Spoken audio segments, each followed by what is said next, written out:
एक जमाने में लालू प्रसाद यादव और मोहम्मद शहाबुद्दीन के बीच के रिश्ते बड़े साहब और छोटे साहब के समान था। जिस समीकरण के बदौलत लालू प्रसाद यादव की पार्टी आरजेडी सत्ता में आई या फिर आने का दावा करती है, उसमें सबसे बड़ा योगदान शहाबुद्दीन साहब का था। लेकिन आज उनके इंतकाल के बाद आरजेडी और लालू परिवार ने पूरी तरीके से शहाबुद्दीन के परिवार को इग्नोर कर दिया, जो कि आने वाले चुनाव में भारी पड़ने की संभावना जो है वो जताई जा रही है। क्योंकि 2024 के चुनाव से पहले तमाम पार्टियां जो है वो अपने अपने स्तर से लग चुके हैं, नेता भी तैयारी करना शुरू कर दिया है। इसी बीच शहाबुद्दीन साहब की पत्नी हिना साहब ने ऐलान किया है कि अगर सिवान की जनता चाहेगी तो वो चुनाव जरूर लड़ेंगे। मतलब साफ है कि कोई पार्टी टिकट दे न दे, वो निर्दलीय भी मैदान में कूद सकती है। अगर वो मैदान में निर्दलीय कूद गई तो न सिर्फ सिवान में बल्कि बिहार की 4 से 5 ऐसी लोकसभा सीटें हैं जहां आरजेडी को बहुत बड़ा झटका लग सकता है। अब इस बात को समझने के लिए आपको थोड़ा अतीत में जाना होगा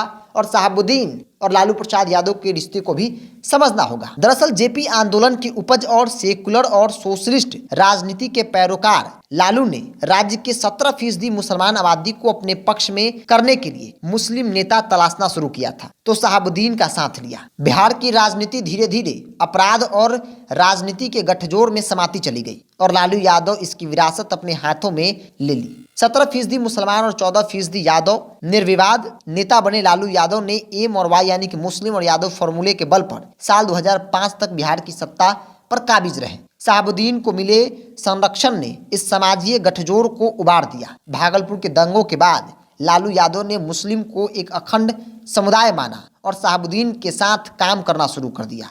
उस दौर में शहाबुद्दीन ने खुद को मुसलमान के नेता के तौर पर पेश किया था। राजनीति के विश्लेषकों के अनुसार शहाबुद्दीन मुस्लिम ताकत का प्रतिनिधित्व कर रहे थे, जो काफी कुछ मायने रखता था। लोग शहाबुद्दीन को प्यार करते थे, साथ ही उनमें डर भी था। सीपीआई एमएल पोलित ब्यूरो के नंदकिशोर प्रसाद 1990 के दशक में सिवान में पार्टी का काम देखा करते थे। उनका कहना है कि शहाबुद्दीन इस दौर में एक छोटे अपराधी थे, लेकिन लालू यादव के संरक्षण में वो एक डॉन बन गए। लालू सामाजिक न्याय के लिए खड़े हुए थे और पिछड़े वर्गों के लोगों के नेता बन गए। तो शहाबुद्दीन उस वक्त बाहुबली थे, जो नए उभरते राजनीतिक हालात में लालू यादव के समझौता के नतीजे के तौर पर सामने आए थे और मुसलमान के नेता के तौर पर वो जाने लगे।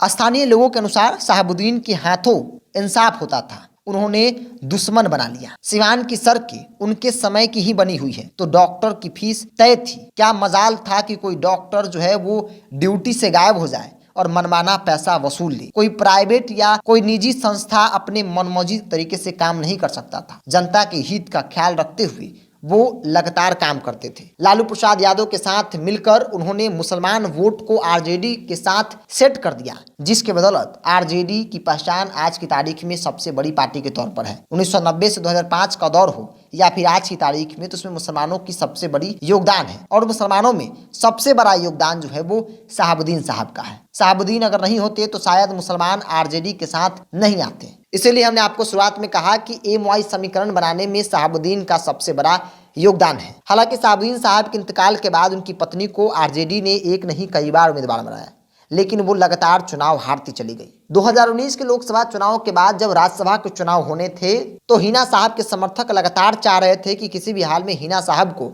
राज्यसभा भेजा जाए, लेकिन लालू प्रसाद यादव और आरजेडी ने फिर से अपनी बेटी मीसा भारती को भेज दिया था। जिसके बाद हिना साहब का एक बयान आया और कहा कि मैं किसी पार्टी में नहीं हूँ, यानी कि वो आरजेडी में भी नहीं है।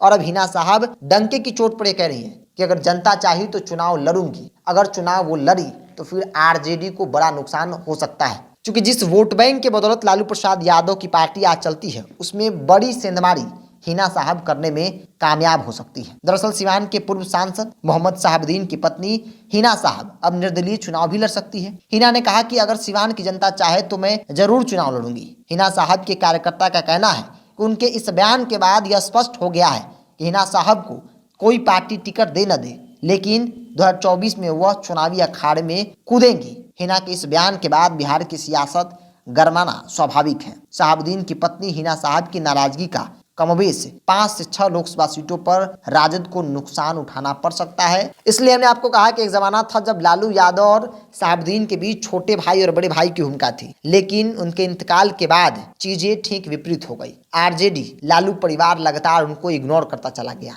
आज की तारीख में हिना साहब को ऐसा लगता है या आरजेडी के साथ चलना उनके लिए संभव नहीं है। अगर जिस दिन वो बगावत कर दी या फिर खुलकर आरजेडी का विरोध करने लगी तो फिर मानो जो 17% मुसलमान हैं उसमें मैक्सिमम वोट बैंक में वो सेंधमारी करने में सफल हो सकती थी। क्योंकि एक जमाना था जो उनके पति की बदौलत मुसलमान आरजेडी के साथ सटे थे, लेकिन आज उनकी पत्नी की नाराजगी आरजेडी पर भारी पड़ सकती है। ये राजनीति को समझने और जानने वाले लोगों का ऐसा मानना है। बहरहाल आपकी क्या राय है इस विषय को लेकर, आप अपनी राय को कमेंट्स बॉक्स में रखिए। अगर आप मेरे चैनल को यूट्यूब पर देख रहे हैं तो सब्सक्राइब कर लीजिए, फेसबुक पर देख रहे हैं तो पेज को लाइक फॉलो कर लीजिए।